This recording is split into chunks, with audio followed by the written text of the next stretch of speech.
Hello friends, welcome to management IQ. So आज का जो हमारा टॉपिक है फ्रेंड्स, वो बेसिकली रिलेटेड है वेजेस से। आज के टॉपिक में हम लोग बात करेंगे कि वेजेस क्लासिफिकेशन, मतलब किस टाइप्स में क्लासिफिकेशन हुए हैं, किस टाइप्स में। और दूसरा पॉइंट पे हम लोग बात करेंगे कि क्या इन्फ्लुएंस करते हैं वेजेस को।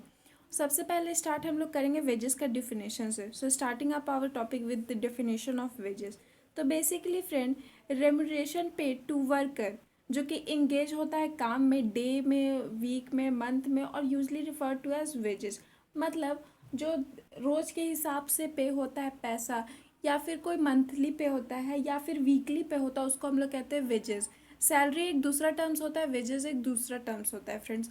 वेज हम लोग पे करते हैं रेगुलर वर्कर्स को, जो फैक्ट्री में वर्कर होते हैं उनको। और वहीं सैलरी होता है जो हम लोग पे करते हैं एम्प्लॉय को, एम्प्लॉय ऑफ एन कंपनी। जो हम लोग मंथली पे करते हैं उसको हम लोग कहते हैं सैलरी, और जो रेगुलर बेसिस पे हम लोग पे करते हैं, चाहे वो डेज में हो वीक्स में हो, उसको हम लोग कहते हैं wages. So moving on to the next topic which is the classification of wages. तो बेसिकली फ्रेंड्स, ये जो वेजेस है वो तीन टाइप में क्लासीफाई हुआ है। पहला है मिनिमम वेजेस, दूसरा है लिविंग वेजेस, तीसरा है फेयर वेजेस। तो ये जो मिनिमम वेजेस होता है, ये सबसे लोएस्ट वेज होता है किसी वर्कर को जो मिलता है। इस वेज में आप सिर्फ अपना फूड, शेल्टर और क्लोथिंग ही कर सकते हो, उसके अलावा आपके पास एक रुपया एक्स्ट्रा नहीं बचता है। ये जो मिनिमम वेजेस होता है वो can not reduce by collective agreement of an individual और कॉन्ट्रैक्ट। ये ना जो कलेक्टिव एग्रीमेंट और एन इंडिविजुअल कॉन्ट्रैक्ट होता है उससे रिड्यूस नहीं होता है कभी भी। ये जो वेजेस होता है वो आपको बेसिक नीड्स लाइफ का ही सिर्फ पूरा कर सकते हैं आप इस वजह से। आप अपने फैंटेसी वाले नीड्स इस वजह से पूरा नहीं कर सकते। दूसरा हमारा टॉपिक है friends living veg.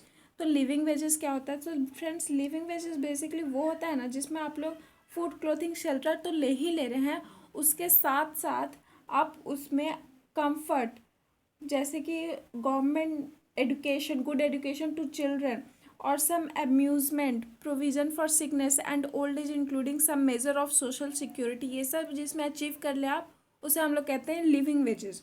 And the last one is fair wages. ये जो होता है वो मिनिमम वेज से थोड़ा ज़्यादा होता है, मतलब ये लिविंग वेज और मिनिमम वेज के बीच में आता है। मतलब जो फेयर वेज का लोअर लिमिट होता है वही मिनिमम वेज का जो अपर लिमिट होता है उस कैपेसिटी इंडस्ट्री टू पे the fair wages.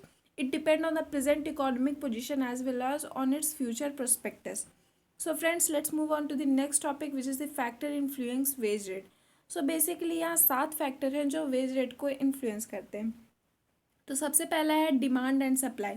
So basically friend, जो demand for a particular type of skill labour होता है मार्केट में, वो सप्लाई को लेस कर देता है और वेज को ज़्यादा कर देता है। अगर मार्केट में स्किल लेबर का डिमांड ज़्यादा हो जाता है तो सप्लाई कम हो जाता है और वेजेस बढ़ जाता है। क्यों? और दूसरा, और effect, the supply is more, if the supply is more, demand on other hand is less, person will be available to lower wages rate also.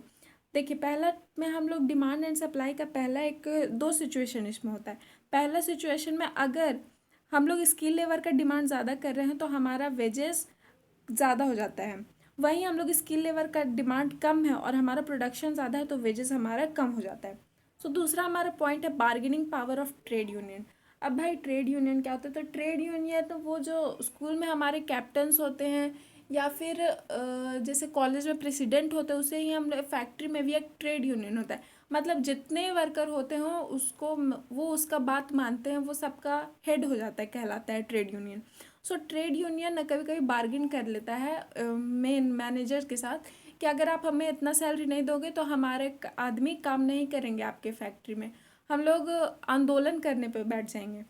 सो कभी कभी ये जो ट्रेड यूनियन वाले होते हैं वो बार्गिन करके अपना मतलब सैलरी वेजेस बढ़वा लेते हैं। तीसरा फ्रेंड्स हमारा टॉपिक है कॉस्ट ऑफ लिविंग।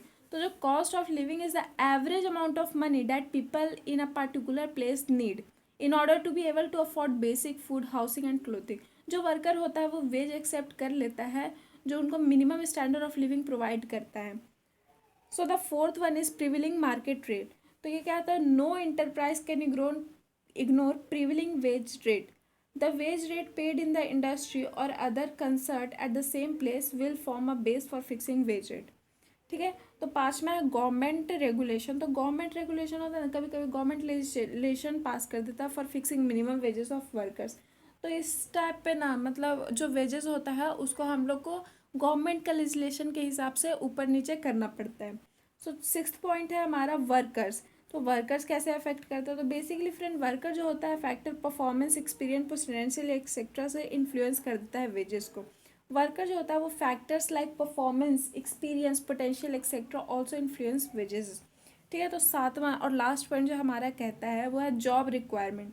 तो बेसिक वेजेस जो होता है वो depend largely on difficulty level physical and mental effort required in a particular job. So friends, thank you for watching the video till end. If you have any query, you can ask it in the comment section and don't forget to subscribe and press the bell icon.